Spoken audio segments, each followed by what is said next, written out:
선생님, 어제 뭐 보셨어요? 문영남 작가의 KBS 주말극 OK 광자매가 첫 등판한 지난 주말, 임성환 작가의 TV조선 결혼작사 이혼작곡은 16회로 시즌1을 마무리했습니다. 시즌2로 곧 다시 돌아올 예정이라고 하는데 한 5월쯤이 될까요? 그새 SBS 김순옥 작가의 펜트하우스 시즌2는 막을 내리겠죠. 세 작가의 대결은 딱 한 주에 그친 셈입니다. 이 세 작가의 드라마를 나란히 보고 나서 든 생각, 예전보다 더 해로워졌더라고요.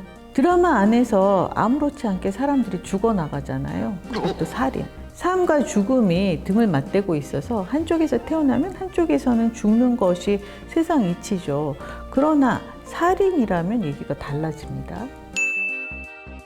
펜트하우스 시즌1은 민설아의 죽음으로 시작했고 시즌2는 베로나의 죽음으로 시작됐습니다. 둘 다 10대 청소년이에요. 어린애들이 무참히 살해당한 겁니다. 어른들의 야욕에 희생당한 거죠.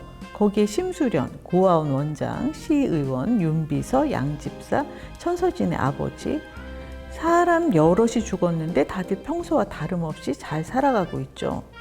물론 마무리에는 권선징악, 인과응보가 이루어지겠지만 그때까지 얼마나 사람이 더 죽을지 알 수 없습니다. 이건 도돌이표입니다. 민설아를 죽인 오윤희는 진범이 아닐 수도 있지만 증거를 없앨 심산으로 민설아의 목걸이와 자신이 입었던 옷을 불태웠죠. 천서진은 딸 하은별이 베로나를 죽였다고 믿고 딸이 입었던 드레스를 불태워 없앴고요. 심수련, 오윤희, 천서진 이 셋의 공통점은 자식을 위해서는 못할 것이 없다고 시도 때도 없이 부르짖는다는 거예요. 시즌1 7회에 심수련이 오윤희를 자신의 편으로 만들기 위해 조언을 합니다. 자식을 위해 악해질 수도 있는 게 엄마 아닌가요? 자식을 위해 악해진 결과 오윤희는 딸을 잃었습니다. 베로나가 죽지 않았으리라 예상하는 분들도 계신데 그건 아직 알 수 없죠. 죽지 않은 거는 심수련은 확실하죠. 나혜교가 심수련 대신 죽었지 싶습니다. 임성환 작가의 결혼작사 이혼작곡, 여기서는 노주현 씨가 맡은 신기림이 죽었습니다. 응급처치를 하면 목숨을 구했을 수도 있는데 아내인 동미, 김보연 씨죠. 철저히 외면했죠. 신기림은 배신감을 느끼면서 죽어갔습니다. 동미는 사는 내내 남편이 어서 죽기를 바라잖아요.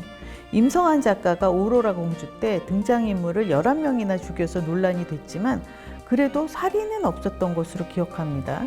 지병이나 급사, 교통사고였죠. 이제 임성환 작가도 슬며시 살인에 발을 들여놓는 건가요? 이러다 시즌2에 불륜을 빌미로 누가 누구를 죽이는 건 아닌지 모르겠습니다. 그런가 하면 문영남 작가의 OK 광자매, 벌써 첫 주에 광자매의 어머니가 살해당한 것으로 나옵니다. 불륜남과 같이 타고 가던 자동차 사고로 사망했는데 형사들이 장례식장에 찾아와 타살이라고 했거든요. 가족 드라마의 전형인 KBS 주말극이 살인으로 출발하다니요. 어째서 장르물이 아닌 드라마에서도 살인이 흔히 벌어지는 걸까요? 2018년 최고의 화제작 1.7%로 시작해서 23%라는 경이로운 시청률로 막을 내린 JTBC 스카이캐슬. 이 드라마에 사람들이 몰입하게 된 건 극초반 김정란 씨가 맡았던 이명주의 자살이었습니다. 1회였는데요. 내내 여왕벌 노릇을 할 줄 알았던 이명주가 하얀 눈밭에서 사냥총으로 목숨을 끊는 장면, 정말 충격적이었죠. 내가 도대체 뭘 본 거지? 이게 꿈이라는 설정 아닐까 했었습니다. 그리고 또 하나, 중간에 아이가 죽어요. 추락사, 살해당합니다. 그 당시에도 범인이 누군지 의견이 분분했었는데요. 펜트하우스의 민설아처럼 김혜나도 어려운 형편임에도 스스로의 노력으로 뛰어난 실력을 유지하는 학생이었고 거기에 출생의 비밀이 있다는 것도 둘이 같았습니다. 이 드라마에서 해나를 굳이 왜 죽였는지 아직도 모르겠어요. 그나마 사이다 역할을 해나가 했었잖아요. 더 독하게 밀어붙이다가 스토리가 꼬여버린 케이스입니다. 해나가 죽고 해나의 아버지로 밝혀진 강준상, 정준호 씨가 맡았었죠. 느닷없이 개과천선을 하는 등 요상한 엔딩이 됐었죠. 어쨌거나 스카이캐슬은 수치상으로 놀라운 성공을 거뒀고 그 후 드라마 성공의 조건인 양 너도 나도 사람을 죽이게 됐지 싶습니다. 장르물은 장르물이라서, 좀비물은 좀비와 싸우니까, 사극은 칼싸움이 기본이니까, 가뜩이나 사람의 목숨을 파리처럼 여기는 판에 없어도 될 드라마들조차 살인을 양념처럼 첨가하게 된 거예요. 요즘은 살인 없는 드라마 찾기가 오히려 어려운 지경입니다. 그러나 펜트하우스 시즌2는 미쳐 돌아가는 전개라서 그러려니 합니다. 그런데 결혼 작사 이혼 작곡은 그 황당한 전개 와중에 시청자를 계속해서 가르치려 듭니다. 예를 하나 들면 15회에 박혜륜이 자신이 마음에 둔 남가빈의 강의를 듣는 학생이 남가빈에게 쌤이라고 부르면서 친근하게 구는 걸 보고 이 학생을 방으로 불러다 앉혀놓고 크게 나무랍니다.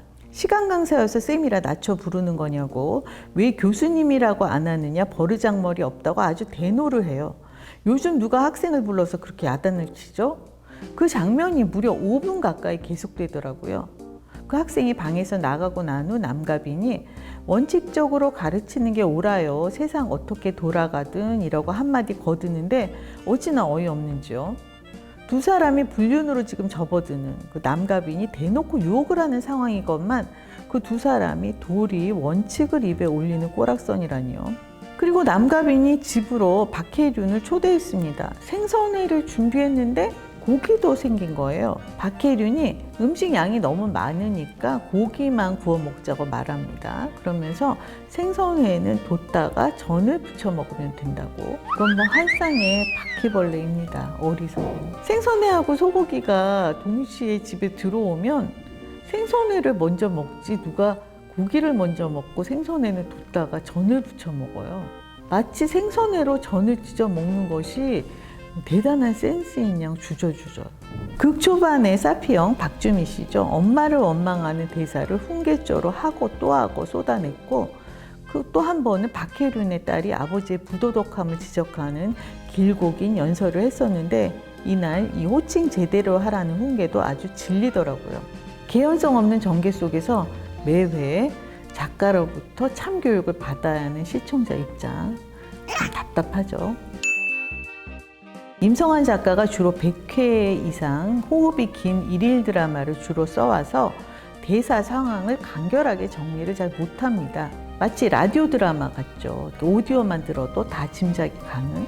이번에 시즌2 혹은 시즌3 한 50회 안쪽으로 잘 마무리가 될지 모르겠습니다.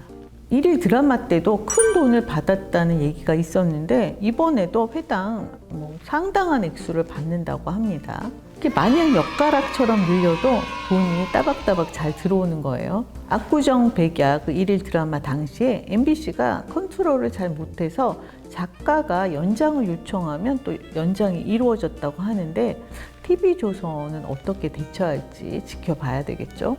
이 드라마 시즌1은 신유신이 불륜 상대 아미의 엄마 지수이가 한의사 조홍을 찾아가서 아미가 조홍의 딸임을 암시하는 장면으로 끝이 났습니다.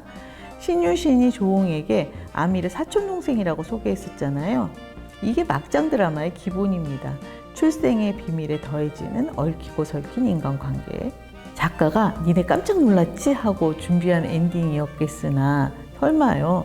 이제 시청자들 그런 거 가지고 놀라지 않습니다. 여자들끼리 육탄전도 매번 빼놓지 않고 등장하는 작가니까 김동미하고 지수이, 그러니까 김보연 씨하고 윤혜영 씨가 머리채 잡고 서로 딱이 올려 붙이면서 엉겨 붙어서 싸우는 장면 한번 예측해 봅니다. 너무 웃기는 건 결혼 작사 이혼 작곡의 그 성훈 씨가 맡은 판사연과 OK 광자매 큰사위 배변호 최대철 씨가 맡았는데요. 이 두 캐릭터의 인물 설정이 겹친다는 거예요. 변호사인 것도 같고 아내들이 남편이 뭘 먹는지 신경 안 쓰는 사람들이라는 거. 배고프면 시켜 먹어, 사 먹어 라는 스타일들이죠, 이 아내들. 남편들이 아이를 낳기를 바라는 것도 같습니다. 배변호도 언젠가는 판사연의 뒤를 이어서 바람이 들지 싶은데요. 결혼 작사 이혼 작곡 시즌2가 시작되면 그 두 인물의 행보를 지켜보는 것도 비교해보는 것도 재미있겠습니다. 각설하고 펜트하우스에 미친 전개의 자극을 받아서 결혼 작사 이혼 작곡 그리고 OK 광자매 이 두 드라마에 살인이 난무하는 일만큼은 없었으면 좋겠습니다. 이미 각기 한 사람씩 죽었으니까 딱 거기까지만.